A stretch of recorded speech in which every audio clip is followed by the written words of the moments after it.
नमस्कार साथियों, कैसे हैं आप। आशा करता हूँ ठीक होंगे।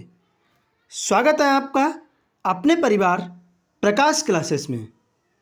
आज मैं आपके लिए हिंदी की क्लास लेकर आया हूँ जो आगामी एग्ज़ाम जैसे CTET, BPSC and UP police के लिए बेहद इम्पॉर्टेंट होने वाली वीडियो है।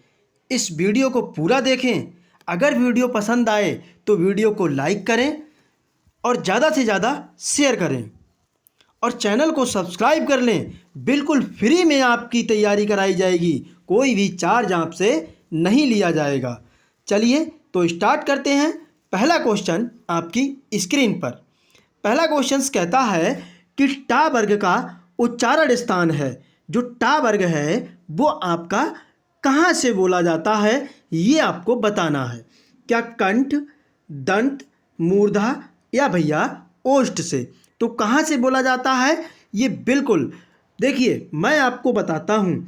जो का वर्ग होता है, का वर्ग, फिर आता है आपका चा वर्ग, चा वर्ग के बाद आता है आपका टा वर्ग, फिर ता वर्ग आता है और फिर आता है आपका पा वर्ग। ठीक है साथियों, टा वर्ग, का वर्ग जो है आपका वो कंठ से बोला जाता है। ठीक है, चा वर्ग जो है आपका कहाँ से बोला जाता है, तालू से। ठीक है, फिर आपका टा वर्ग जो है आपको बताना है, क्वेश्चन में दिया हुआ है। ता वर्ग यानी दांतों से, दांत से, और पा वर्ग आपका ओष्ठ से बोला जाता है। ठीक है साथियों, ये बिल्कुल आप ध्यान रखेंगे, इनसे क्वेश्चन बहुत ही बनते हैं। फिलहाल टा वर्ग का उच्चारण स्थान जो है आपका वो मूर्धा से है। कहाँ से, मूर्धा से। बोल करके देखिए, मूर्धा से जीभ आपकी टकराएगी जब आप टा का उच्चारण करेंगे। ठीक है, तो इस क्वेश्चन का राइट आंसर सी करेक्ट हो जाएगा। ठीक है, अगला क्वेश्चन, चा वर्ग का उच्चारण स्थान क्या है। क्या ओष्ठ, तालु, कंठ या इनमें से कोई नहीं। तो बिल्कुल मैंने अभी आपको बताया कि चा जो है आपका वो तालु से बोला जाता है, इसीलिए इस क्वेश्चन का राइट आंसर बी करेक्ट हो जाएगा। अगला क्वेश्चन कहता है अंतस्थ व्यंजन कितने प्रकार के होते हैं। क्या 7, 4, 5 या 8। अंतस्थ व्यंजन कौन कौन से होते हैं ये आपको या, रा, ला और ये आपका वा। ठीक है, अगर आपसे ऊष्म पूछे जाएं तो ऊष्म में ये वाला सा, ये वाला सा, ये वाला सा और ये हा, ये आपके ऊष्म व्यंजन हैं। ठीक है, फिलहाल अंतस्थ व्यंजन तो कितने होते हैं, 1, 2, 3 और 4। भैया कितने होते हैं, 4 प्रकार के अंतस्थ व्यंजन होते हैं। ठीक है, अगला क्वेश्चन, इनमें से कौन सा शब्द संज्ञा से बना हुआ विशेषण है। यानी जो ऐसा कौन सा शब्द लिया गया है जो संज्ञा से बनता है और एक विशेषण के रूप में यूज होता है। क्या कृपा, जाति, कुलीन और नमक। यानी कुल क्या है, आपसे मैंने क्या कहा, कुल। कुल की बात की जाए तो एक संज्ञा शब्द है। ठीक है, और इसमें ईन अगर मैंने प्रत्यय जोड़ दिया तो ये बन गया कुलीन। तो ये क्या हो गया, विशेषता हो गई साथियों। इसीलिए इस क्वेश्चन का राइट आंसर सी करेक्ट हो जाएगा। ठीक है, अगला क्वेश्चन कहता है इनमें से कौन सा शब्द संज्ञा से बना हुआ विशेषण नहीं है। अभी हमसे हा वाला पूछा गया, अब नहीं वाला पूछा गया है। तो क्या नियमित, अपमान, वार्षिक या अपमानित। तो क्या होगा, 5 नंबर का राइट आंसर बिल्कुल, यानी कि अपमान जो है आपका संज्ञा शब्द से विशेषण नहीं बना हुआ है। ये बिल्कुल ध्यान रखेंगे, बहुत ही इंपॉर्टेंट क्वेश्चन है और ये क्वेश्चन बिल्कुल पूछा जाता है। ठीक है, अगला क्वेश्चन कहता है कि इनमें से कौन सा शब्द सर्वनाम से बना हुआ विशेषण है। यानी सर्वनाम से बनाया गया है। क्या वह, तेरा, कोई या मैं। तो 6 नंबर का राइट आंसर क्या होगा, तेरा जो है सर्वनाम है और ये विशेषण के रूप में यूज होता है। अगला अगला क्वेश्चन कहता है कि इनमें से कौन सा शब्द क्रिया से बना हुआ विशेषण नहीं है। अब हमसे क्रिया वाला पूछा गया है। क्या कमाऊ, पठित, समझना या चालू? तो क्या होगा 7 नंबर का राइट आंसर? बिल्कुल, समझना एक ऐसा है जो विशेषण बना हुआ नहीं है क्रिया से। अगला क्वेश्चन इनमें से कौन सा शब्द पुल्लिंग से बना हुआ स्त्रीलिंग है? यानी एक पुल्लिंग और स्त्रीलिंग क्या होते हैं? पुल्लिंग शब्द पहचानने की ट्रिक होती है कि भैया अगर आप किसी भी शब्द को बोलते हैं और उसमें मेल साउंड आ जाए तो वह पुल्लिंग शब्द होता है, अगर फीमेल साउंड आए तो बिल्कुल स्त्रीलिंग हो जाता है। फिलहाल क्या इस क्वेश्चन का राइट आंसर बड़ा होगा, ऐसा होगा, काली होगा या इनमें से कोई नहीं? तो 8 नंबर का राइट आंसर क्या होगा? बिल्कुल, काली जो है वो आपका पुल्लिंग से बना हुआ है, काला और काली। यानी मैं कैसा हूँ? काला हूँ। आप कैसे हैं? काला है। ठीक है, काले हैं। तो ये क्या है? पुल्लिंग शब्द है, लेकिन वो काली है। ठीक है, या रात काली है, तो ये स्त्रीलिंग बना है। ठीक है साथियों, इसीलिए इस क्वेश्चन का राइट आंसर क्या होगा? सी करेक्ट हो जाएगा। क्या साथियों वीडियो पसंद नहीं आ रही है? इतने सारे लोग इस वीडियो को देख रहे हैं और किसी ने भी वीडियो लाइक नहीं की है। एक तो लाइक बनता है ना साथियों।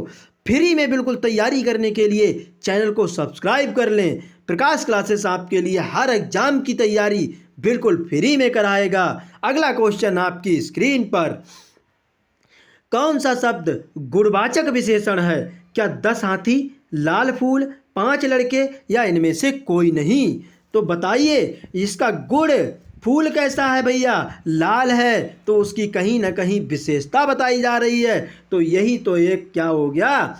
10 हाथी संख्यावाची हो गया, 5 लड़के संख्यावाची हो गया। बिल्कुल। अगला क्वेश्चन आपकी स्क्रीन पर क्या कहता है? संख्यावाचक विशेषण कितने प्रकार के होते हैं? क्या 2, 3, 5 या 8?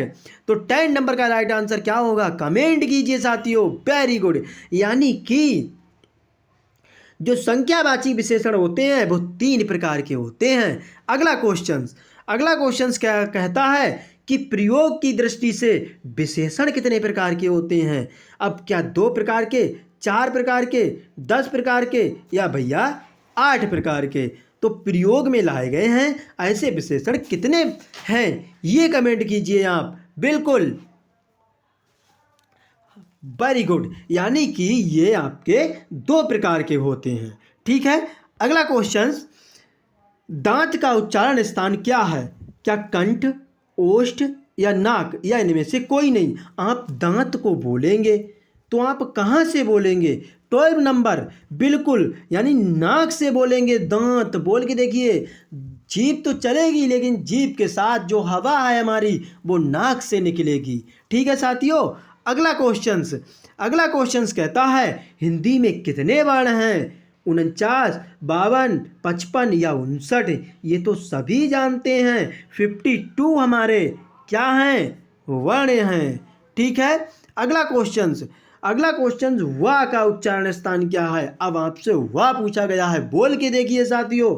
मूर्धा, कंठ, तालु या दंतोष्ठ? वेरी गुड, बहुत अच्छे से कमेंट किया है। यानी 14 नंबर का राइट आंसर डी करेक्ट हो जाएगा। मूर्धा से मैंने अभी आपको बताया टा वर्ग, कंठ से का वर्ग और तालु से चा वर्ग बोला जाता है। अगला क्वेश्चन, निम्न में से कंठ ध्वनि कौन सी है? कंठ से बोलने के पर जो आवाज निकलती है वो आपको बताना है। टा, क्या धा, अणा, अणा, गा, घा, बा या भा? तो ये तो आपका ओष्ठ में आ रहा है। ठीक है। और दा और धा ये दंत में आ रहा है। ठीक है साथियों। और अणा और ढा क्या आ रहा है? मूर्धा में आ रहा है। ठीक है। लेकिन गा और घा आप बोल करके देखिए, ये आपके कंठ से उच्चारण होगा। इसीलिए इस क्वेश्चन का राइट आंसर सी करेक्ट हो जाएगा। ठीक है। अगला क्वेश्चन, अगला क्वेश्चन कहता है सर्वनाम के कितने भेद होते हैं? क्या 11, 12, 13 या भैया 15? तो 16 नंबर का राइट आंसर क्या होगा? बिल्कुल कमेंट कीजिए, बहुत अच्छे से कमेंट किया है। यानी 16 नंबर 11 भेद होते हैं सर्वनाम के। ये आपको कमेंट करना है कि कौन कौन से होते हैं। क्या साथियों वीडियो बिल्कुल पसंद नहीं आई? अरे लाइक कीजिए, ज़्यादा से ज़्यादा शेयर कीजिए। बिल्कुल फ्री में तैयारी करने के लिए चैनल को सब्सक्राइब कर लीजिए। अगला क्वेश्चंस, श्याम सोता है, ये कौन सी क्रिया है? सकर्मक क्रिया, अकर्मक क्रिया या दोनों क्रियाएं? मैं आपको बताऊं, जहां कर्म होता है वहां सकर्मक क्रिया और जहां कर्म नहीं होता है वहां अकर्मक क्रिया होती है। तो श्याम सो रहा है भैया, सोना क्या हो गई? ये एक अकर्मक क्रिया हो गई, क्योंकि उस सोने में कोई आप कर्म थोड़ी करते हैं, पढ़े पढ़े बिल्कुल पढ़ते रहते हैं। ठीक है, अगला क्वेश्चंस, धातु के कितने भेद होते हैं? क्या 8, 5, 3 या 2? कमेंट कीजिए। बिल्कुल राइट, यानी धातु जो है आपकी वो 5 प्रकार की होती है। ठीक है, अगला क्वेश्चंस कहता है इनमें से कौन सी शब्द तत्सम से हिंदी बनाया गया है? क्या सूची, गोमल, आम या घोटक? तो 19 नंबर का राइट आंसर क्या होगा? आम जो है आपका तद्भव शब्द है, तत्सम शब्द इसका आम्र होता है। ठीक है, अगला क्वेश्चंस, इनमें से कौन सी शब्द कालवाचक अव्यय है? वह कहाँ जाएगा, वह पेड़ के नीचे है, अब से ऐसी बात नहीं होगी, सोहन उधर गया। तो अब से ऐसी बात नहीं होगी, तो यही आपका एक काल है। ठीक है, यानी 20 नंबर का C is the right correct answer हो जाएगा। अगला क्वेश्चन, स्त्री पुरुष का जोड़ा कहलाता है? क्या माननीय, प्रियदर्शी, दंपति या विदुर? स्त्री पुरुष का जोड़ा जा रहा है तो आप उसके लिए क्या कहेंगे? 21 का राइट आंसर, यानी दंपति कहेंगे। विदुर किसे कहते हैं भैया? बिल्कुल जिसकी पत्नी मर जाए, यानी जिसकी क्या पत्नी मर जाए उसके लिए हम क्या कहते हैं? विदुर कहते हैं। ठीक है, और प्रियदर्शी यानी जो हमें बिल्कुल प्रेम, यानी जो वस्तु हमें बिल्कुल भा जाती है उसे प्रियदर्शी कहते हैं। फिलहाल दंपति एक स्त्री पुरुष का जोड़ा होता है। अगला क्वेश्चंस, इनमें से चोर का पर्यायवाची कौन सा है? क्या शशि, धनद, मोषक या बेसर? तो 22 का राइट आंसर क्या होगा? मोषक जो है आपका चोर का पर्यायवाची शब्द होता है। अगला क्वेश्चन, कान कतरना मुहावरे का अर्थ बताइए। बहुत आदर करना, बहुत तेज दौड़ना, सोच विचार में पड़ना या बहुत चालाक होना? तो 23 का राइट आंसर क्या होगा? कान कतरना का मतलब होता है बहुत चालाक होना। उसने तो कान कतर लिए, यानी बहुत चालाकी दिखा दी भैया। अगला क्वेश्चंस, आत्मा का विपरीतार्थक शब्द बताइए। अनात्मा, अमीर, अनादर या इनमें से कोई नहीं? तो आत्मा का विपरीतार्थक क्या होता है? क्या बिल्कुल बहुत अच्छे से कमेंट किया है, यानी अनात्मा, यानी अनात्मा ही तो इसका आत्मा का विपरीत होगा। अगला क्वेश्चंस कहता है तरुण का विपरीतार्थक शब्द बताइए। क्या मंद, वृद्ध या सुस्त या इनमें से कोई नहीं? तो 25 का राइट आंसर क्या होगा? तरुण का मतलब बिल्कुल भैया जवान होता है, लेकिन आपसे पूछा गया तरुण का विपरीत तो वृद्ध हो जाएगा। क्या वीडियो पसंद नहीं आ रही है? अरे बताइए, कोई भी प्रॉब्लम है वीडियो में तो प्रकाश क्लासेस उसको सुधारने की कोशिश करेगा। अरे एक बार सब्सक्राइब कर लीजिए, जब सिलेक्शन हो जाए तो अनसब्सक्राइब कर देना, कोई फ़र्क नहीं पड़ेगा। और ज़्यादा से ज़्यादा इस परिवार में जोड़ने में मदद करें। अगला क्वेश्चंस, इनमें से कौन सी विपरीतार्थक शब्द पतझड़ का अर्थ है? क्या विस्तार, शीतल, बसंत या सर्दी? तो जो पतझड़ है आपका वो किसका विपरीतार्थक है? बिल्कुल, यानी बसंत। पतझड़ हो गई तो भैया बसंत भी आएगी। ठीक है, अगला क्वेश्चंस, अगला क्वेश्चन कहता है कि इनमें से कौन सी शब्द शुद्ध है, यानी एक आपको शुद्ध रूप से लिखा गया है, क्या भस्म, चिन्ह, प्राण या हिंदू। तो इसमें से ऐसा कौन सा है जो बिल्कुल शुद्ध रूप से लिखा गया है। बिल्कुल प्राण जो आपके हैं वो बिल्कुल सही तरह से लिखे गए हैं। अगला क्वेश्चन, ग्रीस में कौन सी संधि है, क्या गुण संधि, दीर्घ संधि, वृद्धि संधि या अयाधि संधि। तो ग्रीस में 28 का राइट आंसर क्या होगा, बिल्कुल यानी दीर्घ संधि जो आपकी है वो ग्रीस में यूज की गई है। कैसे पहचानेंगे, अगर बीच में बड़ी मात्रा आ जाती है, बीच वाले अक्षर पे बड़ी मात्रा आ जाती है तो उसमें आपकी दीर्घ संधि हो जाती है। गुण संधि की बात करें, डंडा के ऊपर एक मात्रा तो गुण संधि। वृद्धि संधि की बात करें, डंडा के ऊपर 2 मात्रा तो वृद्धि संधि। अयाधि संधि अगर 3 अक्षर हैं तो वो आपकी क्या होगी, अयाधि संधि होगी। ठीक है। अगला क्वेश्चन, सिर तोड़ में कौन सा समास है, क्या संप्रदान तत्पुरुष, करण तत्पुरुष, अपादान तत्पुरुष या कर्म तत्पुरुष। तो 29 का राइट आंसर क्या होगा, बिल्कुल बहुत अच्छे से कमेंट किया साथियों, यानी कर्म तत्पुरुष समास होगा। यानी सिर तोड़, कर्ता ने कर्म को किसको तोड़ा भैया, सिर को तोड़ा, तो सिर तोड़। बिल्कुल। कारक कितने होते हैं, कारक आपके 8 प्रकार के होते हैं। 8 प्रकार आप मुझे कमेंट कीजिए। अगला क्वेश्चन, महात्मा में कौन सा समास है, महात्मा बिल्कुल यानी क्या अव्ययी भाव समास, क्या बहुब्रीहि समास, तत्पुरुष समास या कर्मधार समास। अव्ययी भाव समास में पहला पद प्रधान, दूसरा पद गौड़। ठीक है। बहुब्रीहि समास में किसी तीसरे शब्द की विशेषता बताई जाए। और तत्पुरुष समास क्या होता है, तत्पुरुष समास में पहला पद गौड़, दूसरा पद प्रधान। ठीक है, नहीं सॉरी, यानी इसमें पहला पद गौड़ और दूसरा पद प्रधान होता है, और इसमें दूसरा पद प्रधान और पहला पद प्रधान और दूसरा पद गौड़ होता है।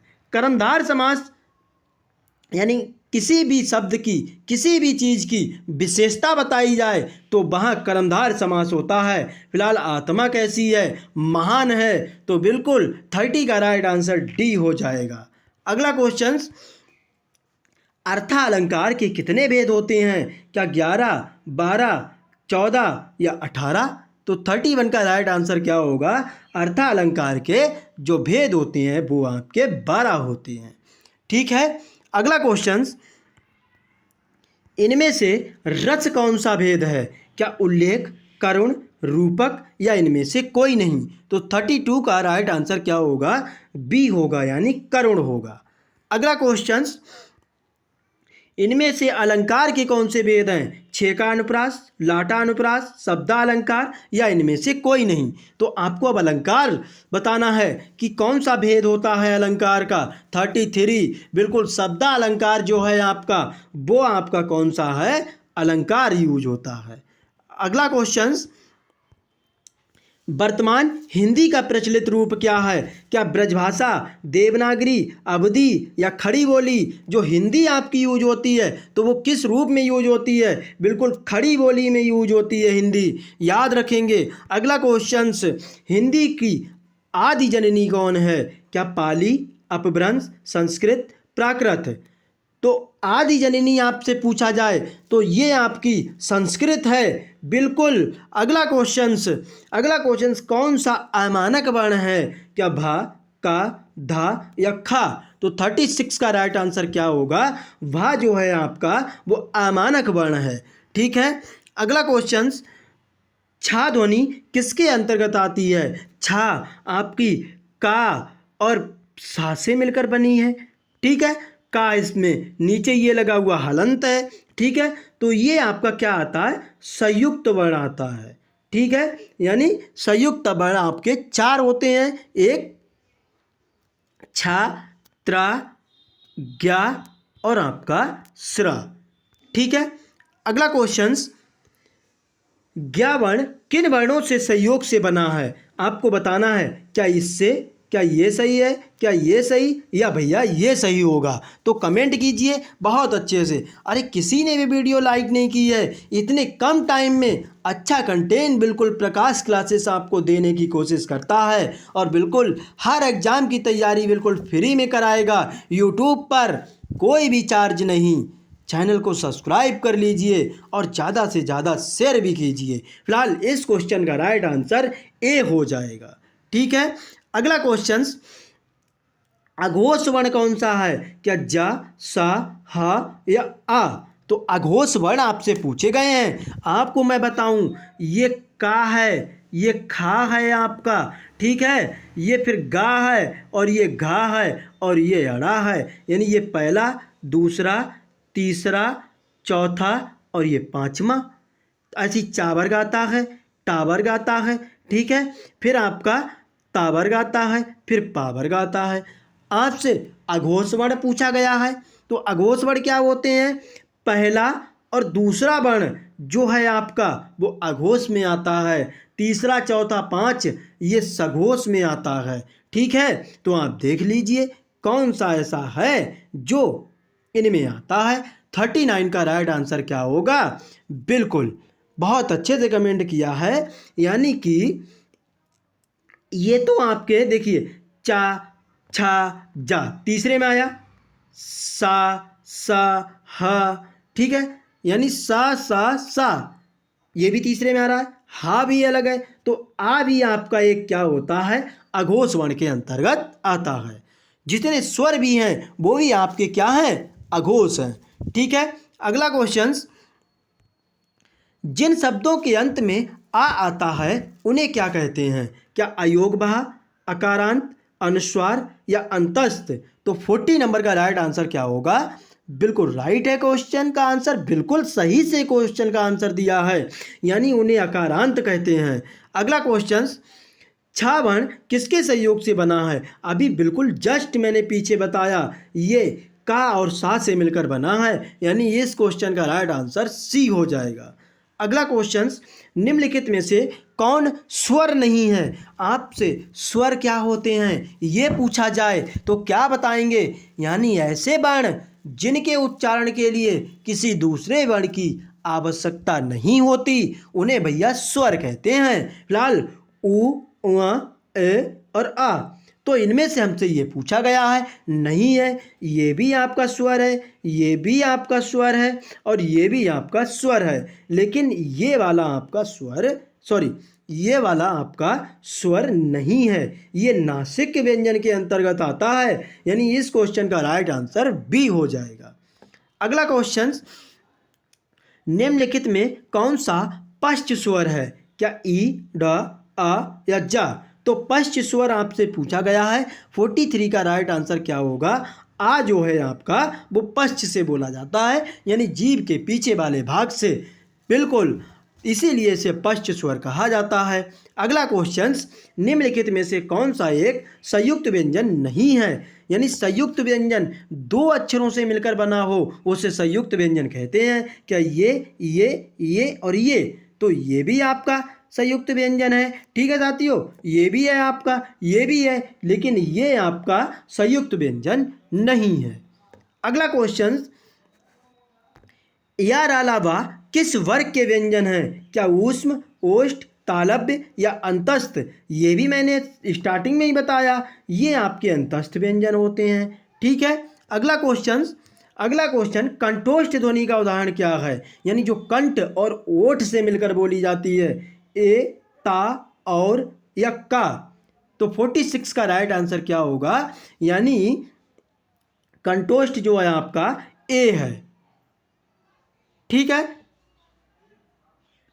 अगला क्वेश्चन कहता है, निम्नलिखित में से शुद्ध वर्तनी का चयन कीजिए। क्या कुमुदनी ऐसे लिखा जाता है? क्या कुमुदनी ऐसे लिखा जाता है? क्या कुमुदनी ऐसे लिखा जाता है या कुमुदनी ऐसे लिखा जाएगा? क्या ऐसे लिखा जाता है? कमेंट कीजिए। वेरी गुड, यानी कुमुदनी जो है आपका ऐसे करके लिखा जाता है, ना कि आपका ऐसे भी नहीं, ऐसे भी नहीं और ऐसे भी नहीं। ठीक है, अगला क्वेश्चन, दिए गए शब्दों में शुद्ध वर्तनी वाला शब्द क्या है? क्या संसारिक, स्रोत, कीर्ति, या सर्वोत्तम? सर्वोत्तम भी गलत लिखा है, कीर्ति भी, संसारिक भी, लेकिन बी जो है आपका स्रोत ऐसे ही लिखा जाता है, इसीलिए इस क्वेश्चन का राइट आंसर बी हो जाएगा। अगला क्वेश्चन, दो वर्णों के मेल से होने वाले विकार को कहते हैं। दो वर्ण जब आपस में मिलते हैं तो क्या बनता है भैया? संधि बनती है। प्रत्यय, ऐसे शब्द जो किसी शब्द में पीछे जुड़ करके उसका अर्थ चेंज कर दें तो वो प्रत्यय कहलाते हैं। और अगर उपसर्ग की बात की जाए, ऐसे शब्द जो किसी शब्द में आगे जुड़ करके उसका अर्थ चेंज कर दें तो वो भैया उपसर्ग। और समास, शब्दों के वर्णों से, शब्दों के मेल से होने वाले विकार को ही तो समास कहते हैं। फिलहाल दो वर्णों का मेल हो रहा है तो बिल्कुल संधि हो जाएगी। अगला लास्ट क्वेश्चन है, सदैव में प्रयुक्त संधि का नाम बताइए। मैंने आपको बताया कि मात्रा के ऊपर दो डंडा तो वृद्धि हो गई, यानी वृद्धि संधि किस में आती है? स्वर संधि में आती है। ठीक है साथियों, इस क्वेश्चन का राइट आंसर ए हो जाएगा। ये वीडियो आपको कैसी लगी एक बार मुझे कमेंट करके ज़रूर बताना। हम आपके टाइम की वैल्यू समझ करके कम टाइम में अच्छा कंटेंट देने की कोशिश करते हैं और प्रकाश क्लासेस आपके लिए हर दम तैयार है। हर एग्ज़ाम की बिल्कुल फ्री में तैयारी कराएंगे हम। चैनल को सब्सक्राइब कर लीजिए और वीडियो ज़्यादा से ज़्यादा शेयर कीजिए। जय हिंद साथियों।